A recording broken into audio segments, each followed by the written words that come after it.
Alright, it's been a while, but I have some free time right now, so I thought I'd record a new video.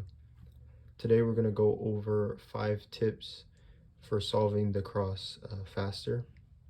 Um, so let's get right into it.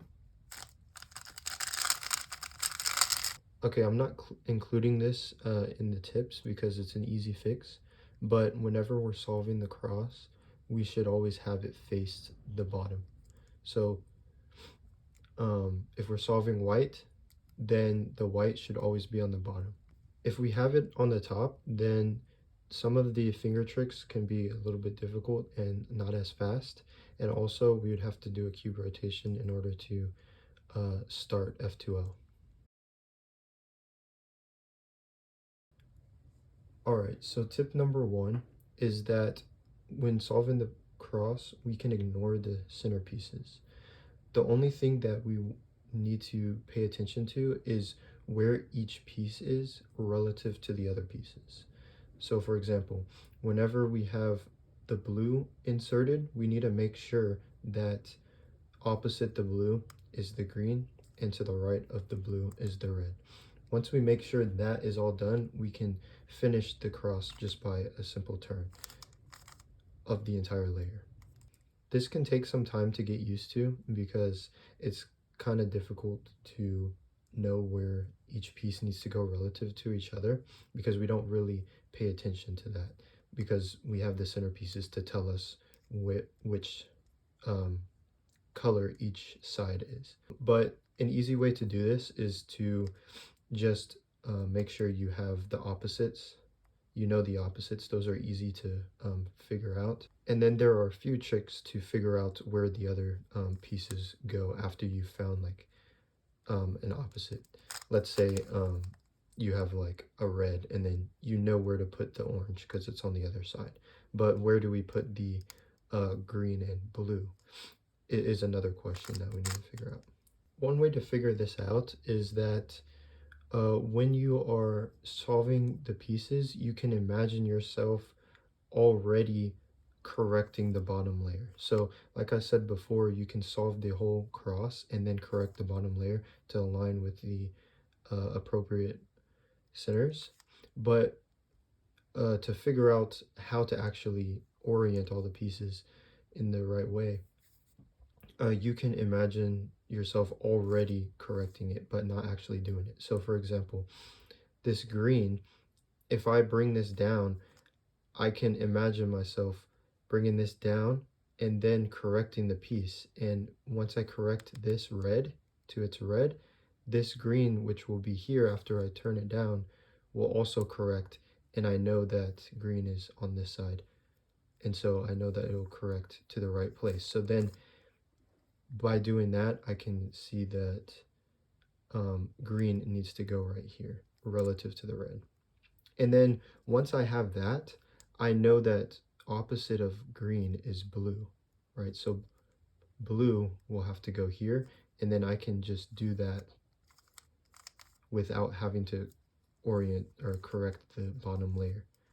Another easy way to figure out how to solve each piece without pairing them up with their centers is when you have pieces that are aligned with their opposite centers. So green that's already aligned with blue and red that's already aligned with orange. This is an easier way than doing it when the pieces are like this, for example. And so at that point, you just align all the centers with their opposites and then solve. So this one's aligned with its regular, but we need to put it to its opposite because all the rest are aligned with their opposite. So instead of just solving this piece like this, we're going to turn it to its opposite and then solve it. Then once we have all of the pieces solved, we can correct it by using a D2. So this first tip is a little bit hard to get at first. It's going to take a lot of practice, just being able to know where each piece needs to go relative to the other pieces while you're solving it. Don't get frustrated if you can't get it at first. It's just going to take some time.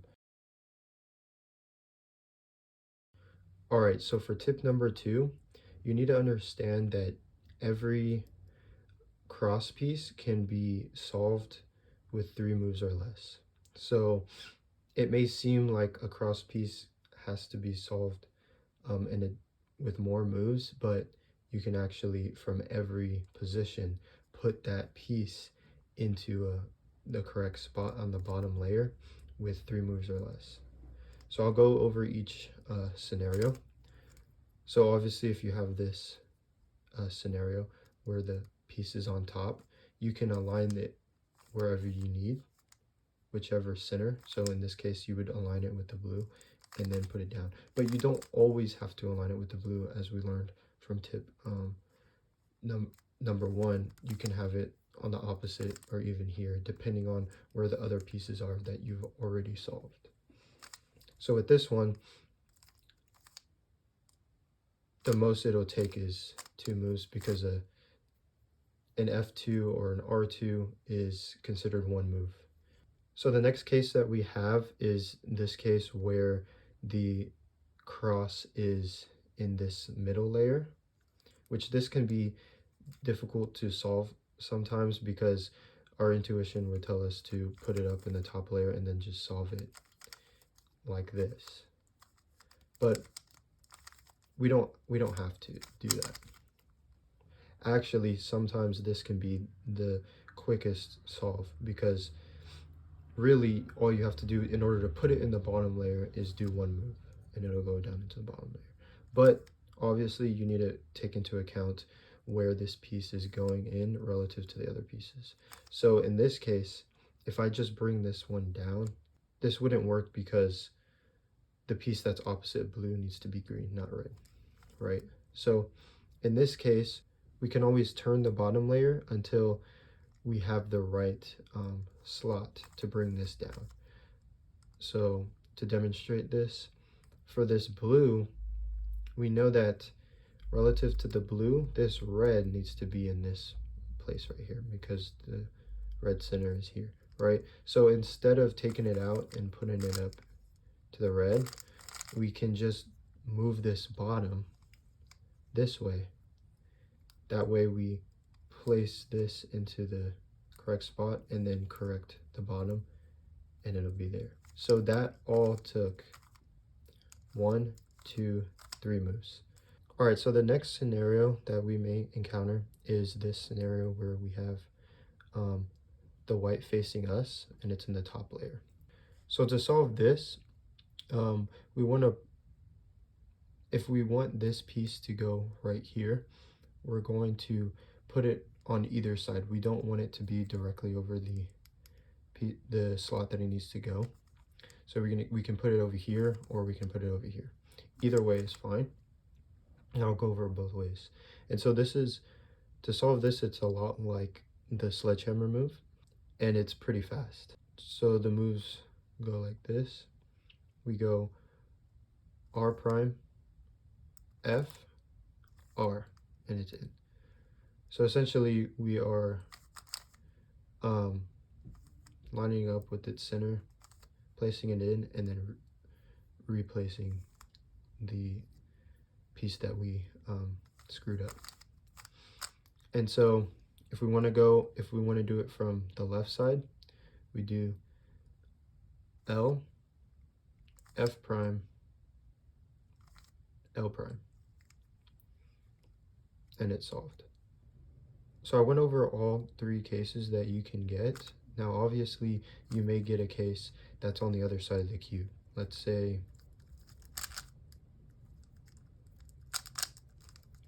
you have a case like this where you are looking at the cube from this angle and you have a piece that you want to solve that's right here.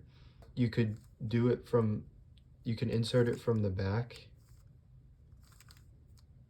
or you can do a cube rotation to do the same insert.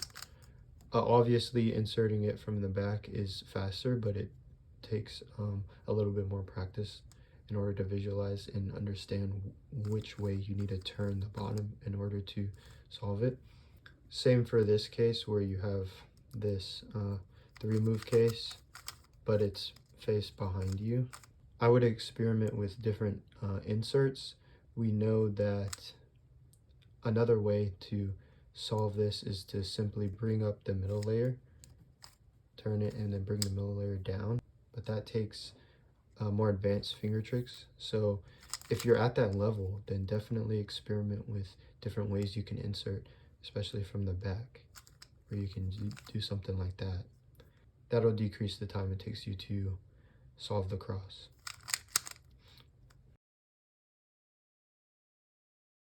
Alright, so for tip number 3, look for ways to solve 2 pieces at once. This will save you a lot of time. So for example, this is the easiest case where you have this case where you want to do a 3 move insert like this, but you also have this orange piece that's already in line to just go down. And so instead of doing these 2 pieces separately, just combine them, and then that'll save you a lot more time, and you can do fewer moves to solve your cross.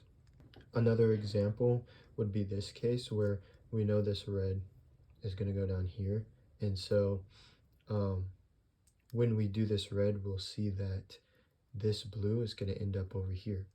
So just recognize that before you do it, so that you can go straight into solving the blue piece. So let me do that again. Essentially, and you can set up your finger tricks to account for that. So in this case, I'm holding it from this way.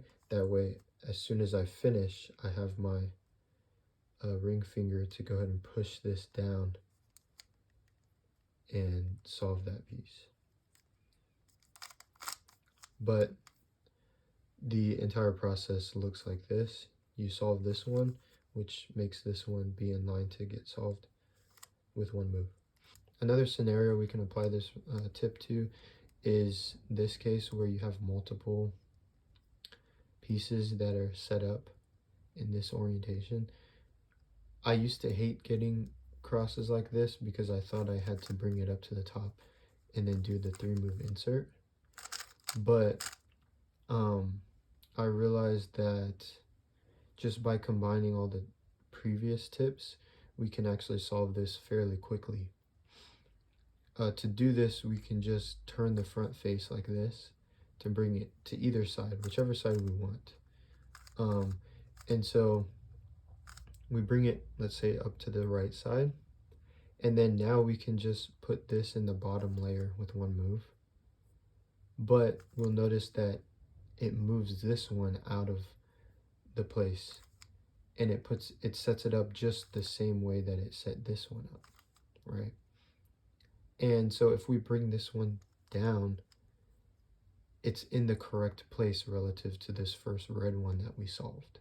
So here we're ignoring the centers, but we're solving the pieces correctly relative to each other. And then we're also solving each piece in less than 3 moves. So then we can do that all the way around, and it solves it pretty quickly. And then we can turn the bottom to make it line up with their centers. Now obviously we can apply better finger tricks than rotating the cube after every one. So if we want to solve this really fast, we would do something like this. Then I push this down in the back, and then I bring this down, and then solve it. I can go ahead and do that again. We're going to push it up like this, and then have your thumb here while you're bringing this down. That way your ring finger is set up right on top, right back here, to push this down, right? And then we can just turn the left this way because we're bringing this red down. So we turn the left this way, and then we can do this front move again, and then we align the bottom with the D move. All right, so for tip number 4, we want to plan out the entire cross during inspection. This will save you a lot of time, especially if you're not that good at look ahead, which most people aren't. And it's an easy task to do. You know, it doesn't put too much on your brain during inspection. You just plan out the cross and you don't have to look any further. That way you can use your inspection time efficiently, but you use it in a way that doesn't overwhelm your thinking when you're competing.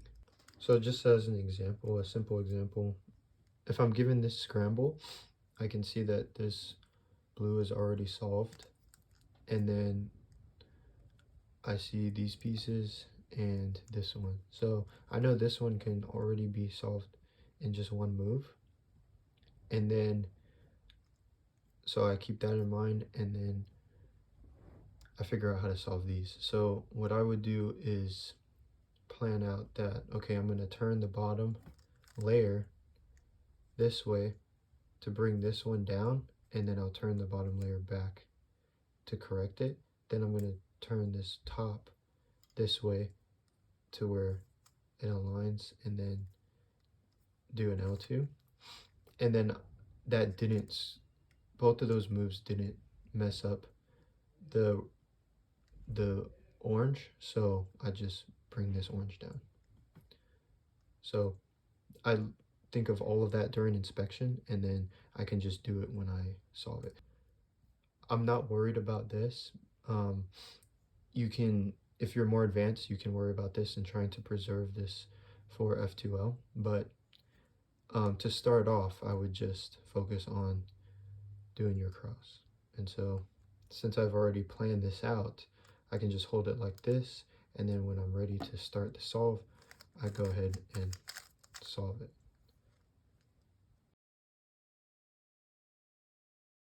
All right, so for tip number 5, try to look ahead while you're solving the cross. So since you're solving the cross, look ahead would be looking ahead to F2L. Now this is more advanced than the previous 4 tips, and I would only do this after you are able to implement all of the previous tips.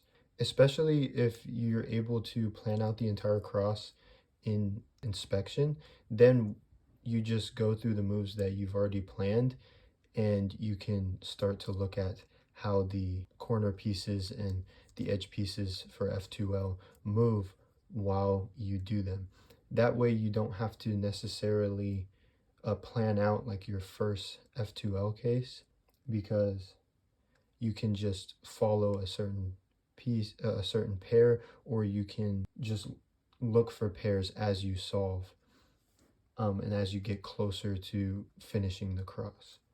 Obviously, if you are able to plan out your first F2L pair, then in inspection, then definitely do that, because that'll speed up your solve for sure. But as a starting place, you can just focus on planning out your cross during inspection, and then practicing look ahead while you do your cross. That way the transition from the cross to F2L is as smooth as possible. All right, so that's it for the video. That was 5 tips for a more efficient cross. Let me know if you have any questions or any suggestions for future videos, and I'll do my best to get that going.